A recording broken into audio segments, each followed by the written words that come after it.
Hey everyone, it's Sarah here again with my second Game of Thrones video. I just wanted to thank everyone for watching my first video and subscribing. I really didn't expect it, but I'm super excited. I also wanted to let everyone know that I'm open to theory suggestions if you guys have anything that you want me to talk about.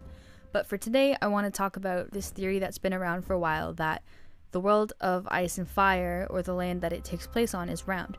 Now the reason I'm thinking about this is that on Sunday's episode of Game of Thrones, there's a part where Arya is talking to the actress, and she mentions, what's west of Westeros?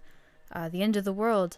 I mean, this is weird for me because I'd always just assumed and just thought it made sense that the planet that this world takes place on is round. And I thought this was confirmed by George R. R. Martin, but I can't seem to find a reliable link that confirms this. But anyways, there's a lot of stuff in the books that make this make sense. So I want to talk about it because a lot of the theories I want to cover in the future rely on that assumed knowledge that the world is round.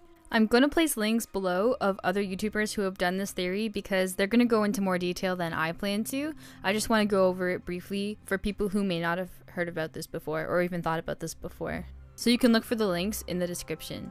Okay, so on the map of the known world, we have Westeros in the west, Essos in the east, Sothrios in the south, and a variety of other continents, islands, landmasses, etc.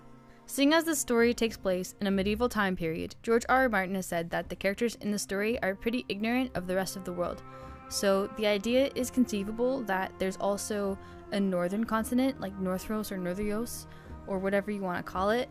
Either way, it's not crucial to this theory, but it could help it along in certain aspects. In terms of Westeros, it has been fully explored up to the Wall and a bit beyond. However, beyond the lands of Always Winter, the map cuts off, and virtually nothing is known of that region. We don't know much about Sothrios either, or Ulthos, or some of the other places on the outskirts of the map, or how far they extend beyond the edges of the map we have. We know most of Essos, except beyond Asshai. Not much is known about the Shadowlands, the Grey Waste, or what lies beyond that, but this leaves the possibility open that these places connect in areas that we can't see on the map. But specifically, Westeros and Essos could be connected via the Grey Waste and the Land of Always Winter, or by a northern continent.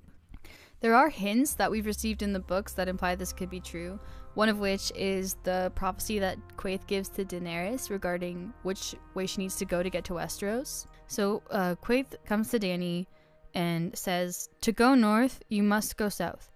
To reach the west, you must go east. To go forward, you must go back. And to touch the light, you must pass beneath the shadow." Asshai, Dany thought. She would have me go to Asshai. "Will the Asshai give me an army?" she demanded. "Will there be gold for me in Asshai? Will there be ships? What is there in Asshai that I will not find in Qarth?" "Truth," said the woman in the mask, and bowing, she faded back into the crowd.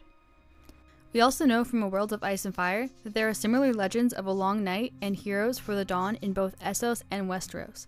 Where Westeros has the wall separating itself from the north, Essos has 5 forts which were built to keep out demons around the same time as the Long Night and the White Walkers in Westeros history. Ideas of Ice and Fire does a great video that explains all of this in more detail, so I'm going to leave a link in the description if you want to hear more detail about it. I'm pretty sure George R. R. Martin said that we won't be visiting Asshai in the books, but that doesn't mean that Dany still can't go east to reach Westeros.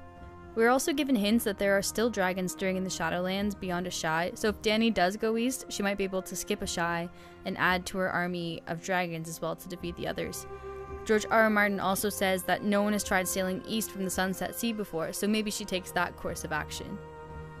There are many hints that the planet is round, and there's a lot of uncharted territory which may come into play later in the story, particularly with Dany's story. I'm also pretty sure that a maester once referred to the world as a globe. I haven't been able to find this in the books or on the internet, so if you guys know what I'm talking about and can post that in the comments, that would be super helpful. So I'm not going to use that as concrete evidence right now, but I'm pretty sure that exists. So yeah, whether or not George R. R. Martin has confirmed this, there's a lot of evidence that says that it should be round, and it would make sense if it was round. So let me know what you guys think. This theory isn't really like a big groundbreaking theory. I'm just looking to set the stage for future theories that I want to do. Thanks again for watching. Please let me know if you have any requests for theories you want to hear about.